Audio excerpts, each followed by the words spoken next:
Welcome to Sociology Vibes, where we simplify challenging ideas into easy to understand insights. Today, our focus is on the sociological explanation of Max Weber's three authority types.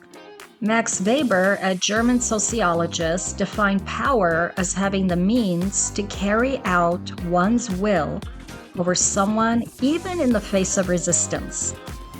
Coercion is illegitimate power not recognized by custom or laws. Some crimes involve coercion. While authority, according to Weber, gives people, groups, and institutions legitimate power or legal power to carry out one's will over others.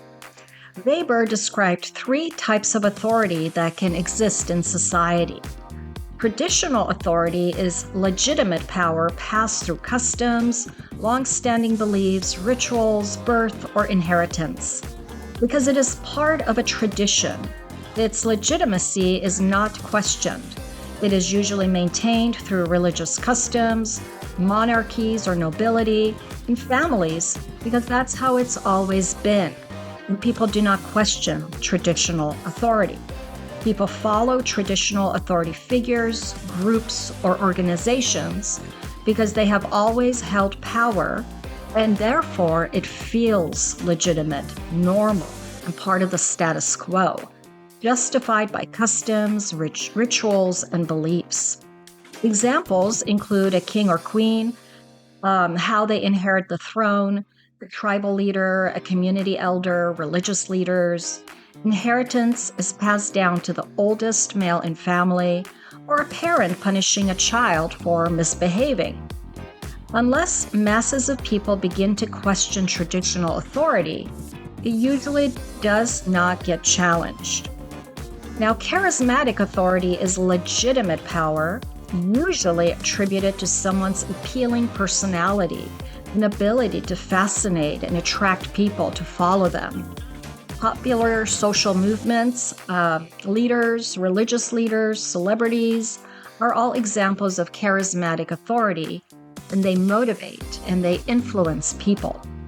People feel inspired by charismatic authority due to a person's energy, message, or passion. People who follow charismatic authority believe in a person's charisma and their message. Their charismatic power can be used both for good but also in moral acts, because charismatic leaders convince masses of people that their message is the right thing to do. The civil rights social movement leader Martin Luther King Jr., apartheid revolutionary leader Nelson Mandela, and human rights movement Gandhi are a few examples. Celebrities, social media influencers, spiritual and religious leaders, and even corporate leaders can amass a following due to their ability to move and inspire on an emotional level. Because charismatic authority is based on personal attributes and messages, a charismatic leader can lose credibility as well, and their charm can fade, after which their power can weaken, fade, disappear, as less people follow or stop altogether. Rational legal authority is legitimate power that is written into laws and rules. This includes legitimate power given to the government, organizations, and occupational positions. Occupational power given to judges, police officers, teachers, doctors, and managers are examples of occupational authority that is based on rational legal authority. Rational legal authority is the most common type of legitimate power that exists in modern society. People follow rules, not necessarily because they want to or because that's how it's always been, but because the rules say so. And people as a society respect the rule of law, policies, contracts, and societal systems. Many occupations have embedded in them legitimate power or occupational power that allows them to enforce laws, policies, rules, and contracts, even when against another person's or a group's will. Rational legal authority can only be enforced through a person's official role and not outside of it. A DMV worker can revoke a person's driver's license, but they cannot stop a person from driving unless, let's say, a police officer can. A teacher can fail a student based on their official role following the rules and policies of the school system. However, they cannot deny a student their rights to challenge their grade. A doctor can excuse an employee from work, but they cannot determine their sick pay. Unlike traditional and charismatic authority, rational legal authority strives to be a fair use of legitimate power because it is connected to rules, processes, and procedures rather than personal attributes or customs.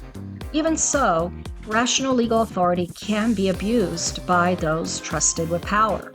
However, in modern societies, often there are checks and balances and procedures in place for people to challenge authority figures. Understanding the difference between the three types of authority can help us recognize when we feel a push to follow certain people, feel comfort in practicing rituals and customs, and absent-mindedly follow directions of people in uniforms. This knowledge helps us think critically about power, whether it's at work, in relationships, in government, even online. Now, are you going along with something just because that's how it's always been? Are you trusting someone because they seem inspiring, even if they or you don't have the facts? Or are you following a rule just because it's in writing, even if it doesn't make any sense? Asking these questions helps you become a better leader. When pursuing or being pulled into leadership positions, ask yourself, what type of authority are you leaning into? Traditional, charismatic, or written rules and processes? And that makes sociology worth exploring further, don't you think?